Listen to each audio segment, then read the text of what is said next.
Atenção! Começa agora uma teleaula de Física do Ensino Médio. Você vai assistir a teleaula de número 34. Bons estudos!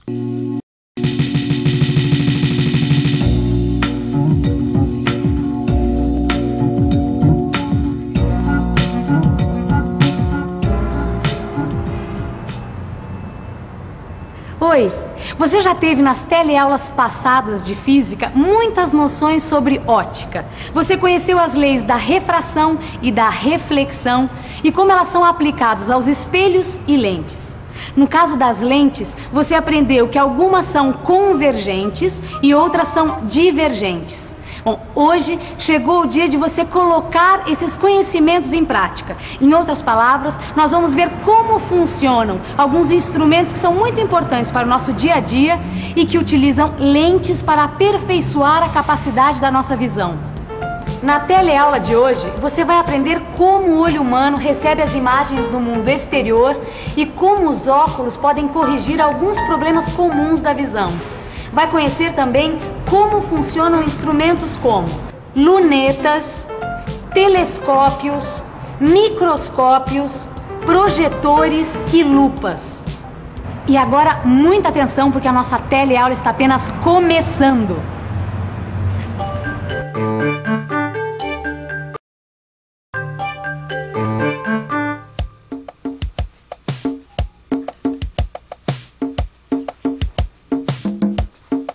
Tá difícil ler esse jornal, Vicente? Não, sabe o que é, Gil? Ultimamente as letrinhas desse jornal aqui, as mais miudinhas, estão muito embaralhadas, sabe?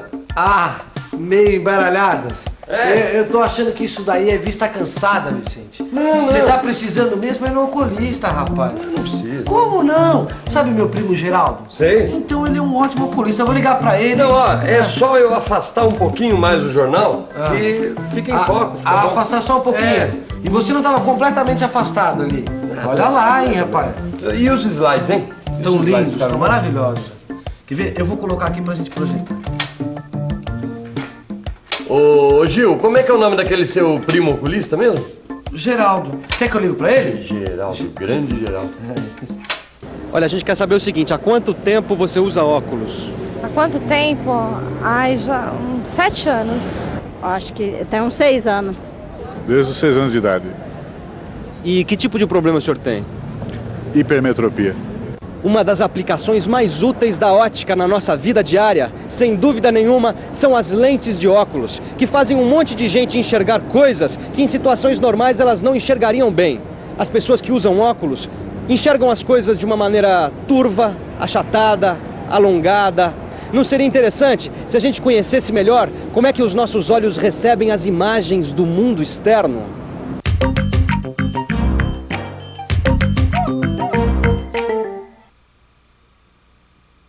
O olho humano pode ser comparado a um globo que tem, na sua frente, uma lente convergente. Esta lente tem o nome de cristalino e a sua função é formar lá no fundo do olho, na região que recebe o nome de retina, a imagem dos objetos que nós estamos vendo. É importante notar também que as imagens no cristalino formam-se de modo invertido, isto é, de cabeça para baixo. Mas as lentes mudam o olho das pessoas? Não, Rosinha, não é isso que acontece na verdade. É que para determinadas pessoas, a imagem não se forma exatamente sobre a retina como é certo. Ela se forma antes ou depois da retina. É como se o olho dessas pessoas fosse achatado ou alongado, é isso? Isso. O que o óculos faz é corrigir esse defeito. Mas o importante é saber que existem 2 problemas principais que prejudicam a visão perfeita de um objeto.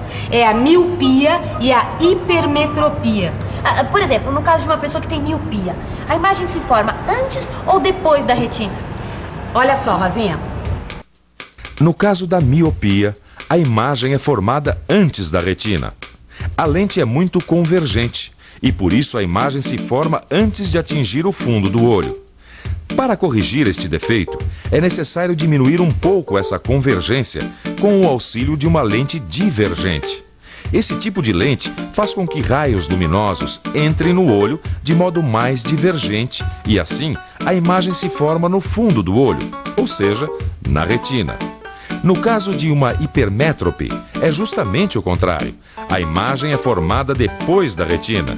Nesse caso, a lente é pouco convergente e a imagem se forma além do fundo do olho, o que resulta numa visão não nítida. Aí, será necessário uma lente convergente para corrigir essa tendência.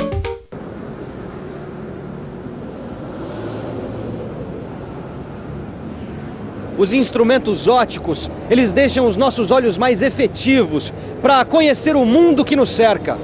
Essa lupa aqui, por exemplo, é um instrumento óptico mais simples que nós podemos imaginar. Ela serve para a gente enxergar os pequenos detalhes das coisas. Tem gente que lê com a lupa. O funcionamento da lupa também é bem fácil de explicar. Vamos imaginar um objeto. Nesse caso, a letra R, colocado diante da lupa, de tal maneira que esse objeto fique entre o foco e o vértice dessa lente. A lupa vai produzir uma imagem virtual desse objeto. Para a construção dessa imagem, é utilizado um raio paralelo que sai passando pelo foco e um raio que passa pelo vértice da lente e sai sem desvio. A imagem deste objeto é maior do que o objeto, mas com a mesma orientação, e é uma imagem virtual porque se forma atrás da lente. Muitos outros instrumentos de ótica utilizam a lente convergente como princípio central do seu funcionamento. Um deles é o conhecido projetor de slides. Ah, Vicente, é só por hoje, ó. Acabou. Acabou? Pô? Ah, mas ficou bacana, hein? Gostou, né? Belos slides da viagem, rapaz. Eu curti bastante. Agora, sabe uma outra coisa? Eu andei xeretando como é que funciona um projetor de slide por dentro. Interessante, viu? É mesmo, rapaz? Primeira coisa que eu descobri, ele trabalha com lentes convergentes, sabia? É mesmo, rapaz. E eu ouvi dizer que utilizam duas lentes, não é isso? Duas lentes, exatamente. Aqui dentro tem uma lâmpada que está no foco da primeira lente. Por isso que os raios saem dela, saem paralelos e vão atingir o slide. Entendeu? Ah, e depois saem do slide e vão encontrar outra lente, não é isso? Exatamente. E para essa segunda lente, o slide é um objeto real. Entendeu? Certo. Então ele vai projetar a imagem também real na tela, no caso aqui é a nossa distinta parede.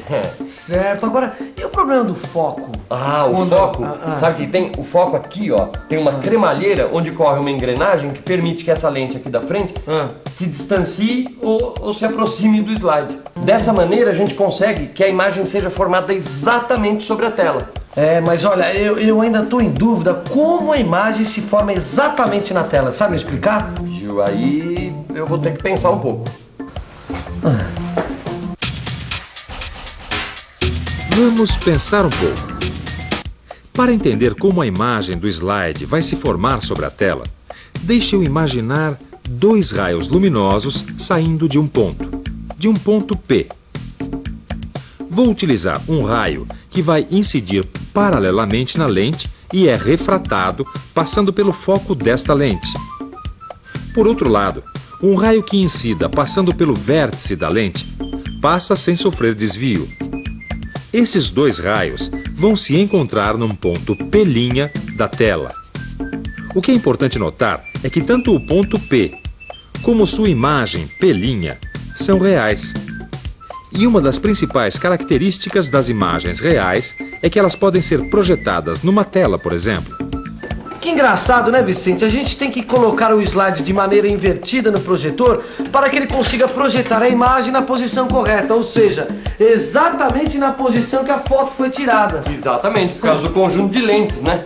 Mas sabe o que eu estava pensando enquanto você estava falando?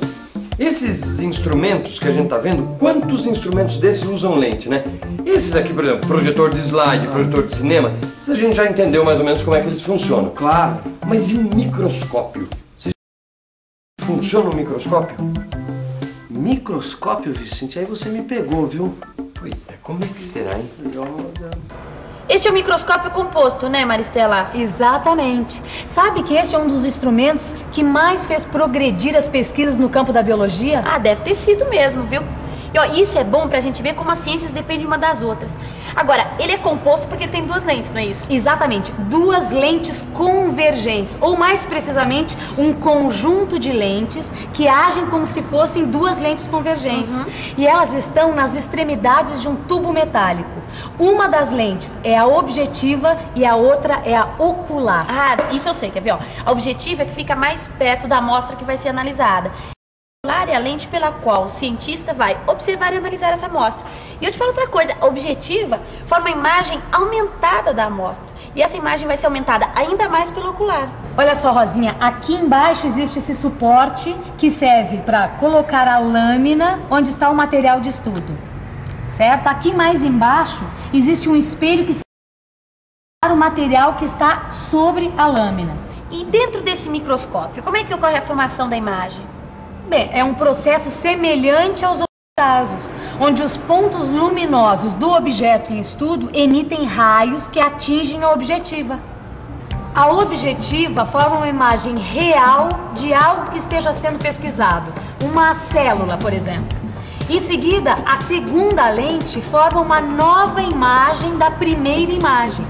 E é esta imagem virtual final que o observador vê. Imagem que é muito maior do que a célula original que ele está observando.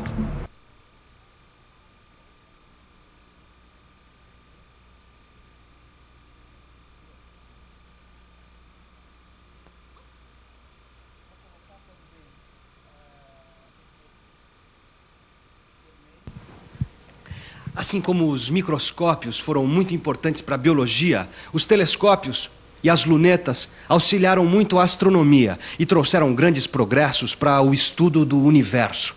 Bem, na verdade, uma luneta astronômica e um microscópio são muito semelhantes. Ambos possuem duas lentes convergentes. Cada uma dessas lentes fica numa extremidade de um ou dois tubos. Uma lente é objetiva e a outra lente é a ocular.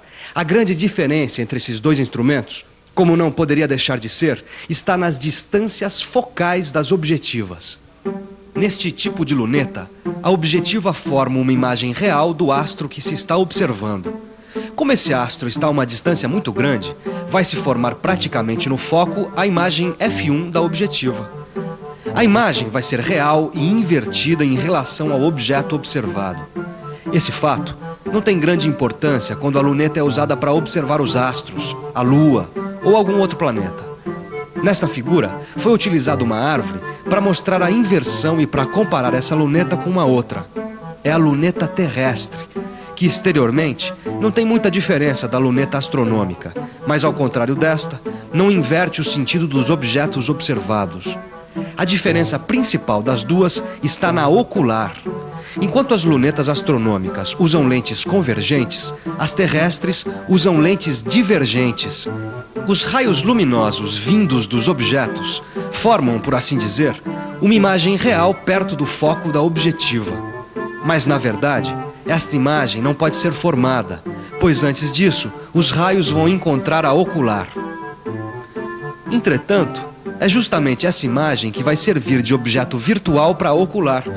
A ocular forma, então, a imagem final, que vai ter a mesma orientação que o objeto que ela está observando. As lunetas foram introduzidas no estudo dos astros por Galileu, mas existem outros tipos de instrumentos ópticos que também são muito importantes para a astronomia, como, por exemplo, os telescópios refletores. Eles foram introduzidos por cientistas como, por exemplo, Isaac Newton. Bem, essa é outra história. Os telescópios refletores, eles usam como objetiva um espelho côncavo, que pode ser esférico ou parabólico. Existem vários tipos de telescópios refletores. Quer ficar fera em telescópio? No seu livro de física, você vai poder estudar com detalhes o funcionamento interno dos telescópios. Tchau aí, Gil. Tchau, Vicente. Bom, enquanto o Vicente vai cuidar da visão, que tal a gente fazer uma revisão, certo? E atenção, se liga aí, que é hora da revisão. Na teleaula de hoje, você aprendeu mais sobre a visão e viu como o olho humano recebe as impressões do mundo exterior. Aprendeu também como funcionam diversos instrumentos de óptica, como a lupa, o projetor de slides, o microscópio, as lunetas astronômica e terrestre e os telescópios. Bom, agora é com você. Aprofunde todas essas informações com o auxílio do seu livro de física e boa sorte. Até a próxima. Tchau. Tchau.